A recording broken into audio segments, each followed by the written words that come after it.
Greggy sees himself as a loser. He has memories of people treating him badly at school, which he now holds on to. That's why he struggles to make any progress in life nowadays, whether that be in social situations or with girls. So that Greggy skit was actually based on me. I have memories in school of the age of 6. 2 girls didn't want to sit next to me because I was a weird kid. I got memories of secondary school where I got treated badly by so-called friends who just used me as the butt of their jokes. They said bad things about me. Basically, if you went back in time, if you asked people about me, they wouldn't have said, oh, Jason, he's a cool kid. Cool kid wouldn't be there. So naturally, as I progressed into early adulthood, I had this self-image of a piece of shit. A very bad person, autistic, retarded. I literally had all these thoughts in my head. So by the age of 20, this was my identity. You see yourself as a piece of shit because your so-called friends treated you like a piece of shit. Maybe even family members treated you like a piece of shit. So you begin to have this self-image of yourself as a piece of shit. As you go about your daily life, negative thoughts happen on a daily basis, which confirms and solidifies your piece of shit identity. So what you think about yourself will impact on the way other people will think about you. Let's take Greggy for example. Greggy walks into a pub.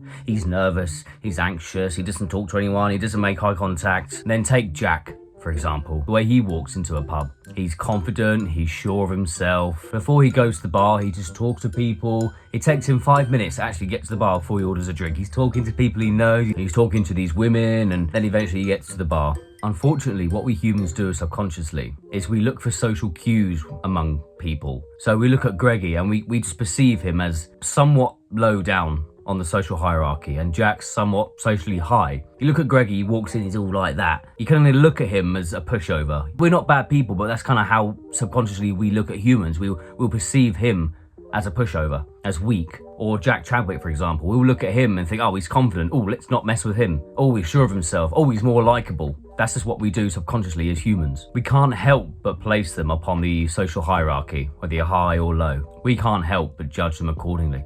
Right, so for some practical advice for you now. Listen up, keep focused. I know you're looking at other tabs. Just look at me now for a moment. As your bar of self-belief, this is your bar of self-belief. As your bar of self-belief is so low, how can you rise above and improve yourself? How could you possibly rise above and improve yourself? So listen closely. How do you actually love yourself? You do things for your future self. I will say that again so the message goes into your brain. How do you actually love yourself? You do things for your future self. So who is your future self? So this is you in 1 month. What you're going to do is you're not going to make yourself happy now. That's called instant gratification. We don't want that. We need to avoid that as much as possible, completely if you can. This is you in 1 month's time. You need to make him happy. So how do you make him happy? You do things for him, for your future self. When I say things for your future self, I mean good things, like good habits for your future self. Obviously not bad habits. If you do a good thing, a good habit, such as go to the gym to do some cardio, visualize yourself as an athlete. The more you go to the gym and do cardio, even if it's like 2 minutes of cardio, the more you're solidifying the identity as an athlete. The more you may go to the gym and do some weightlifting, the more you'll solidify yourself as a bodybuilder. Whether you're like quite skinny but a little bit of muscle you've made, or whether you actually are jacked as fuck, the more you do something, the more you're solidifying the habit, the more you are solidifying the identity in your mind. So you're trying to get rid of this piece of shit identity, because that's not who you are, but you've got this in your brain as who you are, so you cannot rise above. But you got to start working on the habits that will improve your life. So let's say doing some cardio and start solidifying the belief in your mind that you are an athlete. Don't just sit there and do nothing and, oh, I'm an athlete, oh, see, didn't work, I'm a piece of shit. Actually start going for a run. Even if you go for a run for 5 minutes, for 1 minute, go for a run. You are solidifying your identity as an athlete. Every time you make a good choice, like going for a run,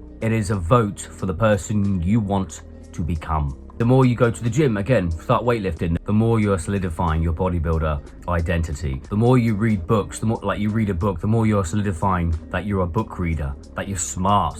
Like you've actually got to do these things in order for this to actually work. The more you fap multiple times a day, the more your piece of shit identity solidifies. I hope that helps. This is where you now stop visualizing yourself as a piece of shit. This is where the bar moves. You can now identify yourself as something better than a piece of shit.